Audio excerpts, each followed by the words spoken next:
বিসমিল্লাহির রহমানির রহিম। Hello everyone, আসসালামু আলাইকুম। সবাই কেমন আছেন? আলহামদুলিল্লাহ আমি ভালো আছি। আবারও চলে আসলাম নতুন একটি রান্নার ব্লগ নিয়ে, ভালোবাসা রান্নাঘর অ্যান্ড ব্লগ থেকে। এই যে এখানে 6 পিস মাছ নিয়েছি আমি, এগুলো এখন ভালো করে ভেজে নিব। মাছ ভাজা হয়ে গেছে, ওটা আর দেখাতে পারলাম না, সরি। এই যে ওই তেলের মধ্যে আমি পেঁয়াজ, কাঁচামরিচ, টমেটো দিয়ে দিলাম। ওগুলো ভালো করে নাড়াচাড়া করে, রসুন পেস্ট, লবণ দিয়ে আর একটু নাড়াচাড়া করে, হলুদ, মরিচ, জিরা গুঁড়া দিয়ে ভালো করে নাড়াচাড়া করে নিলাম।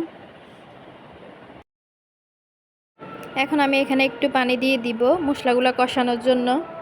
মশলা কষানো হয়ে গেলে আমি মাছগুলো দিয়ে দিব। এখন মাছগুলো দিয়ে একটু নাড়াচাড়া করে আমি 3-4 মিনিট রান্না করে নিব। এই যে রান্না হয়ে গেছে, আমি এখন ধনিয়া পাতা দিয়ে নামিয়ে ফেলবো।